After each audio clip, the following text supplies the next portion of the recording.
观众朋友们，大家好，欢迎收看杰森视角。最近在网上看到一个让我很心酸的视频，视频上的文字是：北京凌晨的地铁上传来一阵合唱，都是中秋加班回不了家的年轻人，歌声引起大家的共鸣，纷纷落泪。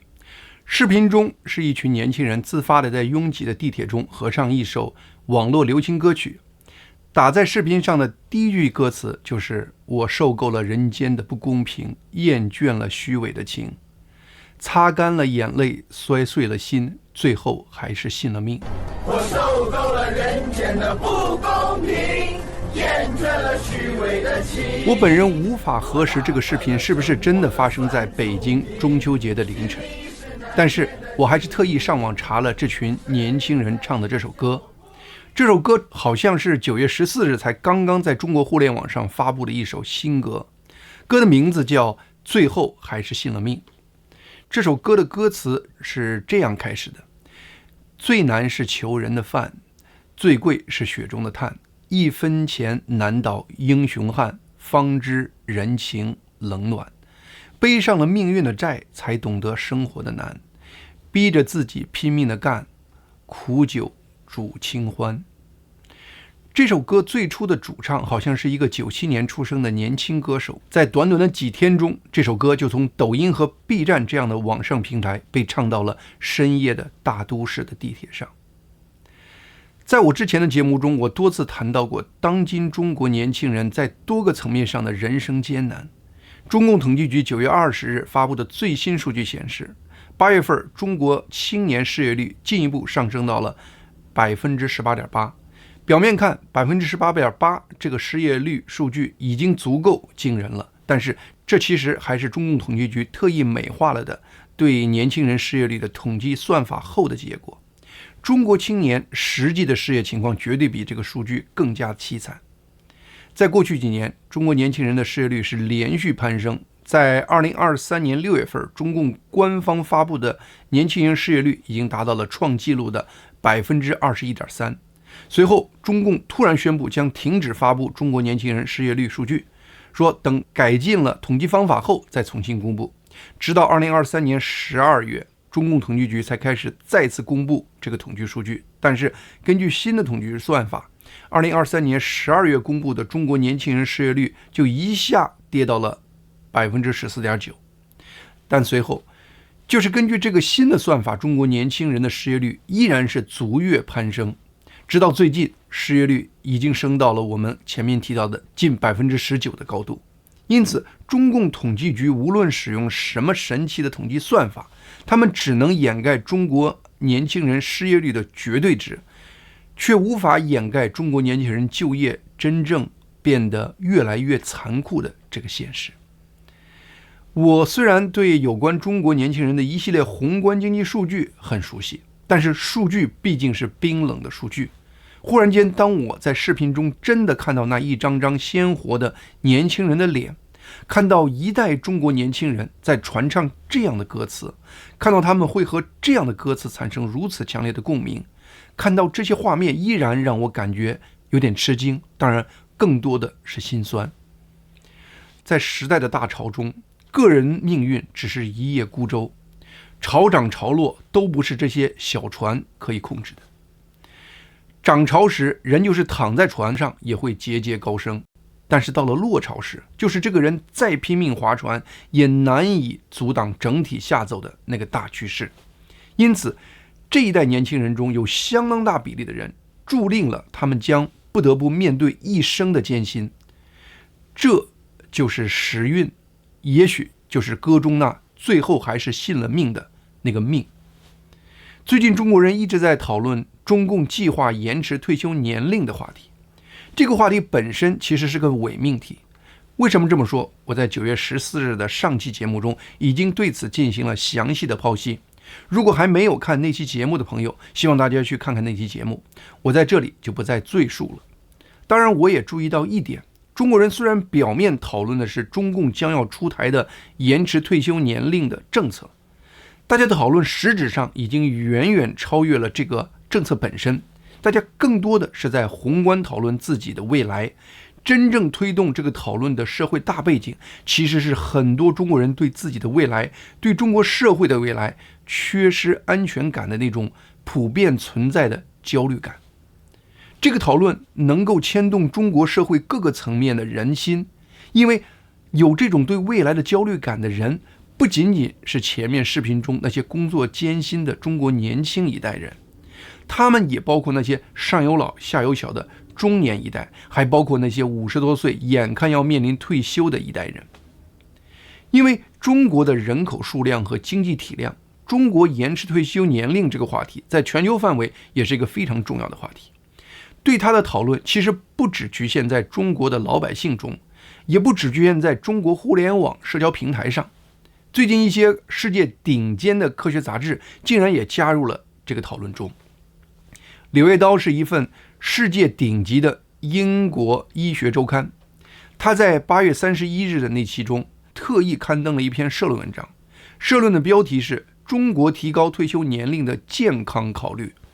文章提到，目前有关中国提高退休年龄的辩论主要集中在经济和社会因素上，但是延长工作年限会对中国人口的健康产生什么影响？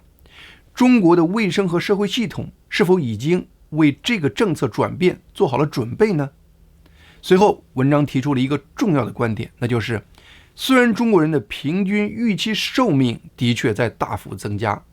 这也成为中共提出应该延迟退休年龄的一个重要理由，但是中国人的平均寿命的增加却并没有明显转化成中国人健康工作寿命的增加。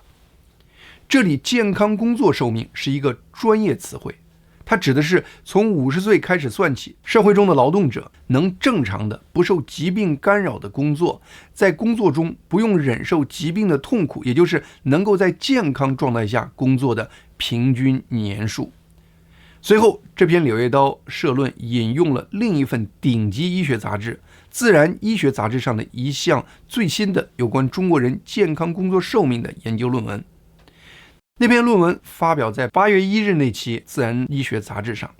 作者是一群来自华中科技大学智能与健康研究中心的中国研究人员。这篇论文的核心结论是，中国人从50岁开始算起的健康工作寿命平均是 6.87 年，也就是一个典型的中国劳动者56岁以后就可能进入带病痛苦工作的状态中。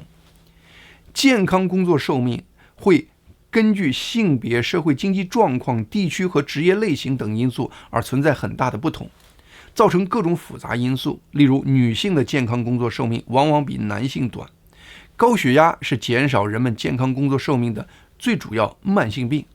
它通常可以减少一个人大约5年的健康工作寿命。作为对比，我也到可信度高的科技杂志上搜索了评估其他国家的健康工作寿命的论文。结果在2020年7月的一期《柳叶刀》周刊上查到了一篇有关英格兰人健康工作寿命的研究论文。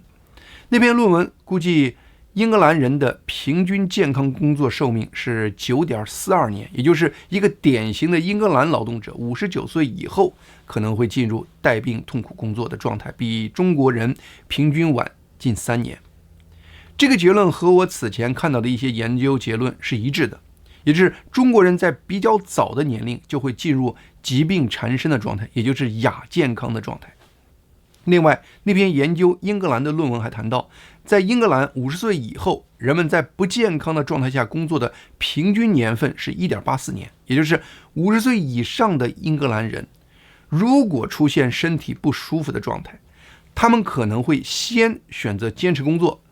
平均坚持的时间是 1.84 年。如果在这个过程中英格兰人发现疾病依然无法治愈，然后他们就会选择停止工作，退出劳动力市场。基于这些研究结果，柳叶刀社论因此表示，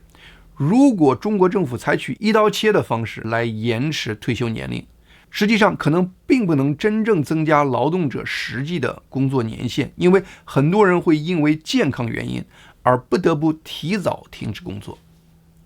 我很欣赏柳叶刀社论能够从人的视角，从社会健康的角度来考虑中国延迟退休的政策。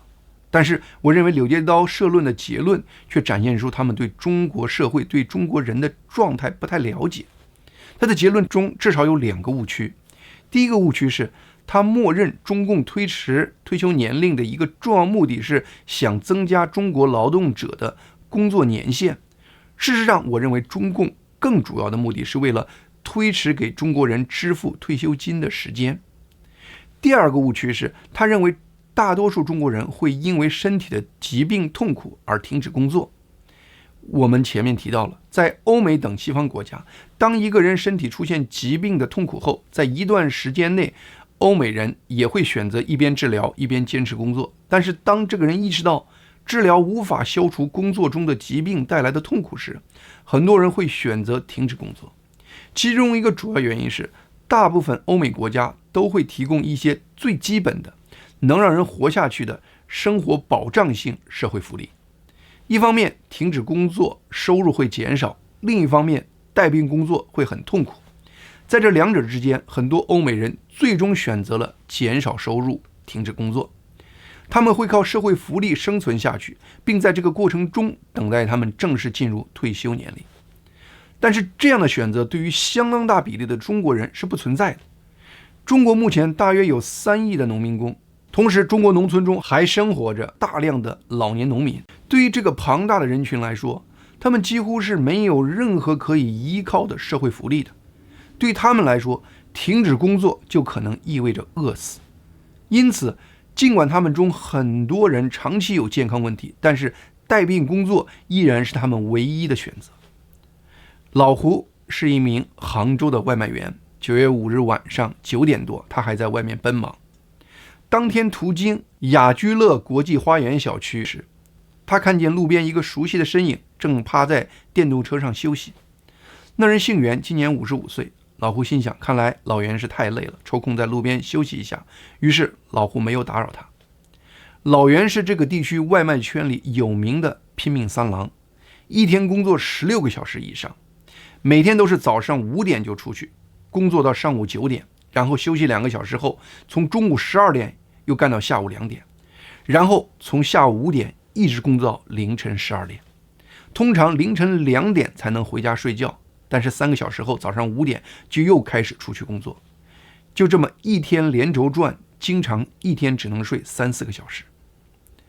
老袁这个人很讲究，经常穿着格子衬衫，而不是外卖员的衬衫跑单，看着干干净净的。他有2个儿子，大儿子已经结婚生子，他太太住在大儿子那里，帮大儿子照顾孙子。他小儿子今年16岁，据说在著名的杭州绿城足球学校上学。他就是为了小儿子上学才到杭州做外卖员的。为了维持一家老小的生活，老袁给自己定了一个一天要至少赚500元的目标，下雨天更要赚够700元才收工。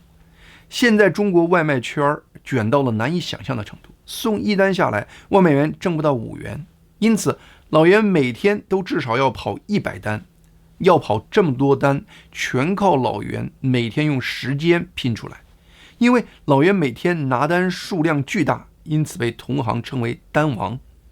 为了便宜，他自己和小儿子在杭州郊区租了一个房子。他平时在杭州商务区跑外卖，他的租赁房和商务区距离很远，为了节省时间，多跑些单，老袁以前也偶尔会在商务区的路边休息休息。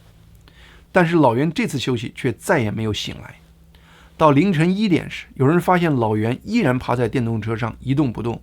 于是上去查看，发现老袁双手下垂，嘴巴微张，已经去世了。没有人知道老袁此前有什么疾病，但是有人说老袁上个月还出了一次事故，那次车祸造成他腿骨骨折。在这样的情况下，他依然还是出来拼命跑单。他对自己身体痛苦的忽略是惊人的。因此，西方学术领域搞出的这个健康工作寿命的概念，在中国有多大的意义？这着实是一个需要世界学术界认真思考的问题。中国3亿农民工的老龄化问题越来越严重。目前中国农民工的平均年龄是44岁，40岁以下的农民工占总数的比例逐年下降，而年龄在50岁以上的人已经占总数的31%了，也就是近1亿人。这些高龄的中国农民工是中国过去30年经济辉煌的无名英雄，但是常年的体力劳动，他们中还有多少是幸运的处于健康工作的状态？没人知道。在亚健康或不健康的状态下，他们还能最终支撑多久？延迟退休年龄对他们来说是不是一个要命的决策？谁能回答这样的问题？在病痛中工作，对从事体力劳动的人比脑力或服务行业工作的人更加难以煎熬，也更加危险。而中国50%以上的工人是从事农业、采矿业、制造业和建筑业的，这个比例远大于以服务业为主的西方经济模式。华中科技大学的研究人员在《自然医学杂志》上说，中国人平均健康工作寿命是56岁，实际情况只可能比这个数字更可怕。要是根据这个数字，在不延迟退休年龄的情况下，多数中国男性注定平均有4年需要在不健康的状态下坚持工作，而他们中超过1半的人将会带病从事体力劳动。为什么有那么多中国人对中共延迟退休年龄如此愤怒？至少现在我们可以用数据推算出，中国在病痛中每天坚持咬牙去工作的人数是多么庞大，对他们来说，延迟每个月都是切身的痛苦。在老袁去世的第2天，一个网友在某社交平台上发布视频称，一代丹王就此陨落，希望大家好好休息，别这么拼，记得早点睡觉。会有杭州的外卖员因此放松下来吗？不那么长时间抢单吗？我看因为老袁的事情彻底改变自己工作方式的杭州外卖员可能是少之又少。中国整个社会似乎已经被全面设计成为一个往死里卷的大机器。中共让美团这样的垄断网络平台公司去管理中国1400万外卖员，而美团这样的垄断网络平台设计的一切条款都是在逼迫外卖员之间极度内卷，而外卖行业的内卷还只是中国社会整体内卷机制的一个缩影。悲惨的是，中国那些大量的50多岁在病痛中坚持工作的人，他们也许最担心的还不是他们会不会成为下一个老袁，而是他们会不会下一个被裁员。在这个年龄被裁员后，他们能找到下一份像样工作的概率将会是微乎其微。正是这样的想法让很多人控制不住的要投入到内卷之中。到过世界其他像样的国家的有基本观察力的中国人，可能都会有一个感觉，原来人其实不必要一定要生活的这么辛苦。但是在中国社会那个洪流中生活的人，谁也跳不出去。外卖员卷，网红也卷，学生卷，老师也卷，公司员工卷，政府官员也卷。我看过一些在非洲、尼泊尔、阿富汗等第3世界国家生活和做生意的中国人的视频，他们中很多人一方面不断向当地人炫耀中国的繁荣和发达，另一方面他们也会在节目中无意中发出这样的感叹：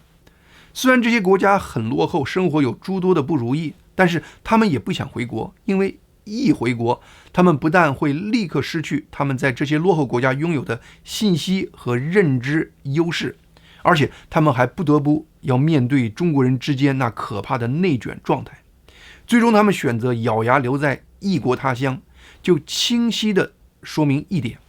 中国内卷的状态让中国已经变得非常不适合人类居住了。中国人为什么会这么极度内卷呢？中共制度方面的原因，我们在前面已经和大家其实谈到了。总结起来有2个主要原因。首先，中国社会有一个巨大的人群，中共政府有意没有给这个人群提供任何最基本的维持人根本生存的社会保障福利机制，这就造成这么一大群中国人，他们在为生存而进行的竞争中，可以容忍的残酷性超越正常人的底线。第二，中国社会进入了中共和寡头垄断财阀联手控制中国的社会管理模式。中共在政治上专制，同时它在所有重要经济领域中，也在有意扶植个别的处于垄断地位的寡头。这些企业有的出身党企，也有些披着民间私人企业的牌子，但是他们在中国的运作有一个共性，那就是他们积极帮助中共高效管理中国社会的某个方面。阿里巴巴等电商平台对中国电商的管理，美团等平台对外卖员的管理，腾讯对微信的管理，字节跳动对抖音平台的管理等等。这种结合模式让双方受益，既解决了独裁政府通常管理效率低下的问题，让中共受益，又给这些垄断企业在中共的游戏规则内最大化他们的利益提供了机会。当然，除了制度上的原因，中国极度内卷的状态也和中国人的人心有关。我知道很多中国人相信人类生存应该遵循丛林法则，很多中国人在美国生活很长时间，还是感觉不适应美国，一有机会就唠叨着中国人力多便宜，生活多便利，美国这边人力多贵，生活多不方便等等。但是他们却很少想一想，让他们着迷的中国人力便宜，生活便利是靠什么样的社会运行机制来维系的。身在海外的人都很难跳出中国的思维惯性，生活在中国的人思想就更难跳出那一系列固化的观念。很多中国人是被生活潮流裹挟着，麻木的为一个被社会强加的生活目标全力投入到内卷之中的。我内心没有任何对那位因为劳累过度而猝死的外卖员老袁的指责，我只是希望通过他来做个例子，来说明一个问题。据说老袁到杭州当外卖员，然后一天超过16小时拼命抢单，主要是为了他小儿子能在杭州上一个有名的足球学校。我相信老袁这么做一定是因为他认为这会最大化他儿子未来成功的机会。但是如果历史可以借鉴的话，中国足球那是一条多么希望渺茫的成功道路呀！而且从最近中国足球的情况来看，希望是越来越渺茫。为这样一个目标却如此拼命，最终的结果又是这样，太令人叹息了。当然，老袁的例子有些极端，但不幸的是，我发现很多中国家长对他们孩子的人生设计其实都是随社会大流的，然后他们就义无反顾地让孩子和自己都投入到那10几年的卷考试的生活状态中。中国现在大学生就业就已经极其艰难了，很多学校和专业毕业就是失业。与此同时，我们今天正处于人工智能技术日新月异的发展中。谁能告诉我5年后中国社会最需要什么技能的人？有多少行业眼看着就面临着需求大量萎缩的状态？但是面对如此不确定的未来，又有几个家庭敢停止内卷呢？把思维的维度局限在中国，却又能不被中国社会潮流裹挟，这谁能做到？人在其中身不由己，这是一个定律。那么一个人怎么能真正的理性把握自己的命运呢？在我看来，关键的一点就是要努力让自己拥有一个全球视野。视野决定命运，这也是一个定律。最后我们还有些时间，我们来谈谈中国金融业距离大规模出现暴雷还有多远。在上期节目中，从近期中国上市的金融企业高管出现辞职潮，我结合中国最近房地产的衰退，推断这很可能是中国金融危机到来的一个前兆。在过去1周，我看到网民又陆陆续续总结出预示中国金融系统出现危机的其他4个征兆。一，2024年上半年，中国大陆42家上市银行裁员3.8万人，而且人均月薪首度出现下跌。2，截至9月初，中共要求国内8700名投资银行家交出个人护照，以后出国和辞职都要申请和审批。3，截至2023年末，中共政府法定债务余额超过人民币70兆元，而这还不包括地方政府欠的大量隐性债务。4，中国银行有超过1/3的资产投入到房地产和地方政府，而有人估计其中40%的贷款都可能收不回来，也就是平均超过13%的银行资产会成为无法收回的不良贷款。因为各个银行的杠杆率不同，而且这些不良贷款在各个银行的比例会不同，因此可能引发比例高的银行陆续出现暴雷的危机。另外，有中国博主通过详细分析在香港股市上市的江西银行公开的一系列数据，而提出了一个类似的问题：国内中小银行距离大规模暴雷还有多远？首先，江西银行和前一段时间纷纷暴雷的地方村镇银行根本上不是一个数量级的。江西银行可不是一家小银行，它是由江西省交通运输厅和财政厅共同持有的银行，也是属于姓赵的银行。江西银行的母公司在它的财务报表上对江西银行的净资产标注的数额是474亿人民币，但是江西银行在香港股市的市值却只有33亿，也就是股市给它的估值只有它官方资产价值的8%，这基本上就是默认江西银行净资产要亏完了。江西银行目前对公司贷款的不良率在3%，和疫情期2022年相当，而个人贷款不良率在上半年也只是从1.3%升到了1.9%，两种不良贷款加一起也就是89亿，也只有它官方净资产的19%，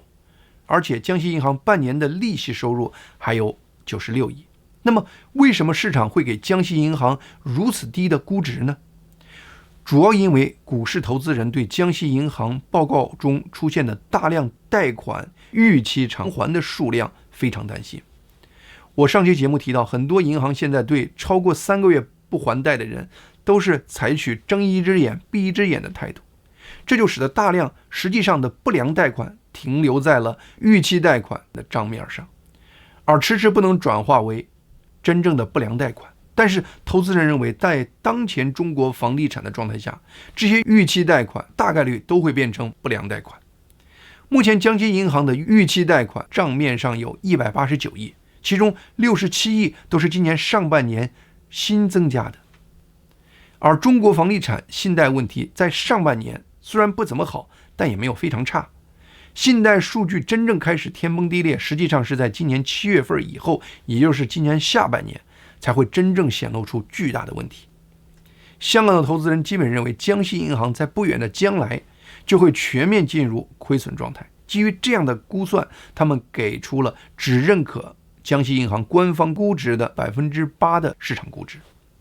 江西银行的情况并不是一个特例，同样在香港上市的哈尔滨银行的情况，从报表上看和江西银行也基本一致。